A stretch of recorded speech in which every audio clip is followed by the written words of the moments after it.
Good morning दोस्तों, एक बार फिर आपका अपना प्रिय डॉक्टर आदि कश्यप मुंबईचा माणूस और आपके लिए लेकर आया आपका मनपसंद प्रोग्राम पॉजिटिव करना। दोस्तों, आज का जो प्रोग्राम है एक विशेष प्रोग्राम है। वैसे सारे प्रोग्राम ही विशेष होते हैं। आज हम कुछ बातें करेंगे ईश्वर के बारे में। दोस्तों, कई लोगों को आपने कहते हुए सुना होगा कि मेरी ईश्वर से मुलाकात हुई है, या कई लोग कहते हैं कि ईश्वर से मैं मिलना चाहता हूं। लेकिन हर इंसान ईश्वर कौन है उसके बारे में जरूर जानना चाहता है, क्योंकि एक ऐसा अपवाद है कि जिस पे आप विश्वास कर भी सकते हैं और नहीं भी कर सकते हैं। कहते हैं ना कि अगर मानते हैं तो पत्थर भी भगवान है, और नहीं मानते हैं तो जो ईश्वर होता है, जो माता पिता होते हैं, वो भी इंसान नहीं है।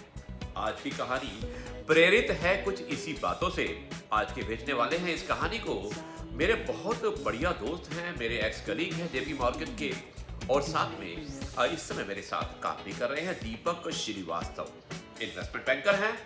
और उन्होंने इस कहानी को भेजा है, उन्होंने लिखा है और भेजा है, और कहानी का शीर्षक है वो देख रहा है।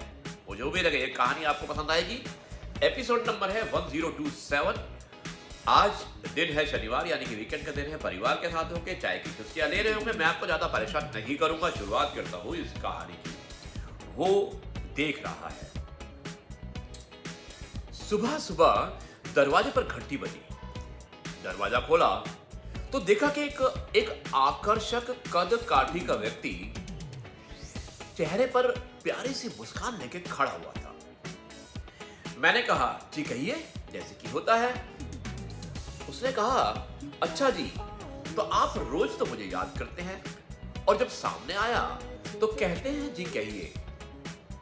मैंने कहा, माफ कीजिएगा भाई साहब, मैंने आपको पहचाना नहीं। तो वो कहने लगे, भाई साहब, मैं वो हूं जिसने तुम्हें साहब बनाया है। अरे ईश्वर हूं मैं, ईश्वर। तुम हमेशा कहते थे ना कि मैं नजर नहीं आता, तो लो आ गया मैं तुम्हारे सामने। अब आज पूरे दिन तुम्हारे साथ रहूंगा। मैंने चिढ़ते हुए कहा, यह क्या मजाक बना के रखा है? अरे मजाक नहीं है, सच है। सिर्फ तुम्हें ही नजर आऊंगा। तुम्हारे सिवा मुझे ना तो कोई देख सकता है और ना कोई सुन सकता है। और इससे पहले कि मैं कुछ कहता, मेरी मां मेरे पीछे से आकर खड़ी हो गई। कहने लगी, अकेला खड़ा खड़ा क्या बकबक कर रहा है? चल यहां, चाय तैयार है। चल अंदर चल, चाय पीते हैं। अब उसकी बातों पर थोड़ा सा यकीन होने लगा था, और मन में थोड़ा सा डर भी था। मैं जाकर सोफे पर बैठ गया तो बगल में आकर वो भी बैठ गया। चाय आते ही जैसे ही मैंने पहला घूंट लगाया तो मैं गुस्से से चिल्लाया, अरे मां, ये हर रोज इतनी चीनी?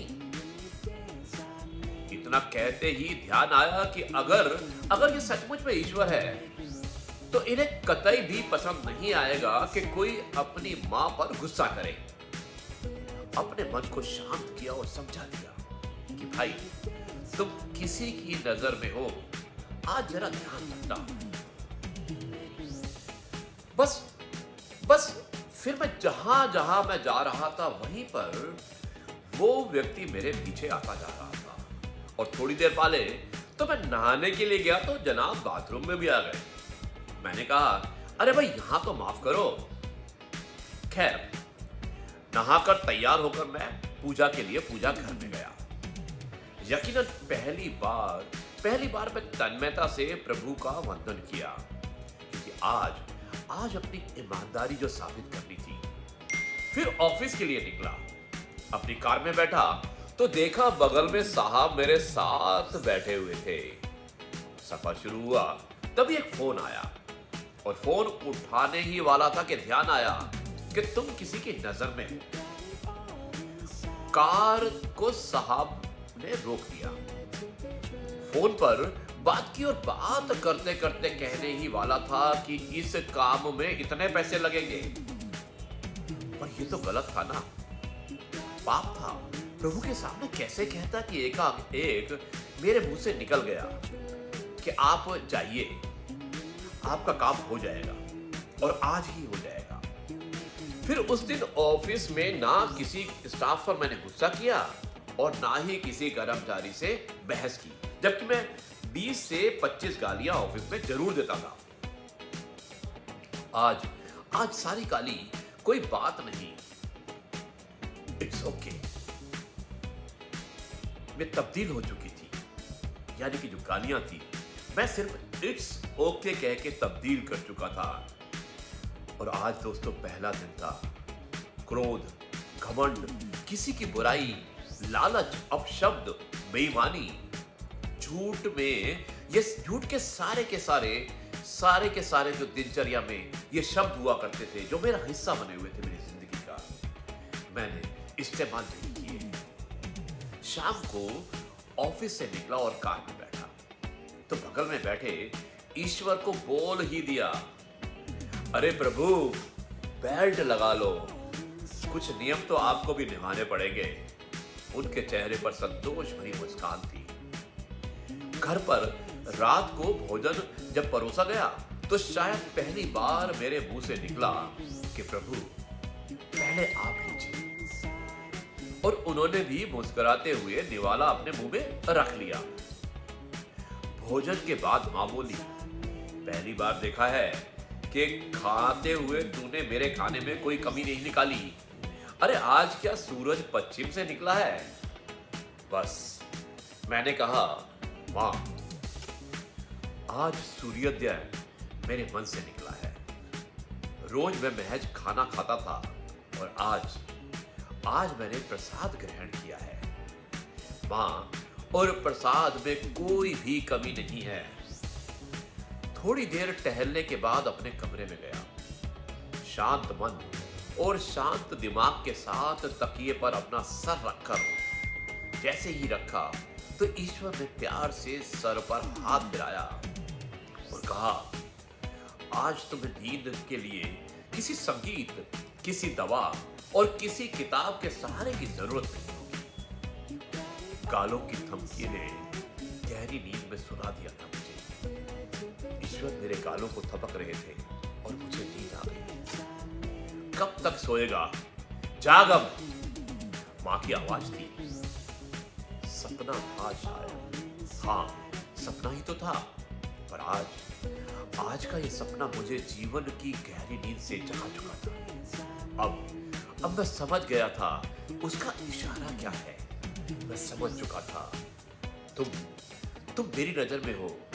यही तो भगवान कहना चाहता था कि मेरी नजर से कोई नहीं बच पाया। जिस दिन दोस्तों हम ये समझ गए कि वो देख रहा है, उस दिन से हमारी जीवन की यात्रा सरल और सुखद हो जाएगी। धन्यवाद दीपक श्रीवास्तव, बहुत ही अच्छी कहानी थी। कोई देख रहा है, क्योंकि ईश्वर आपके हर कार्य को देखता है, चाहे आप अच्छा कार्य करते हैं या बुरा कार्य करते हैं। कभी भी मत सोचिएगा कि आपको कोई देखने वाला नहीं है। एक शक्ति है, उसे आप ईश्वर कह सकते हैं, सुपर नेचुरल पावर कह सकते हैं।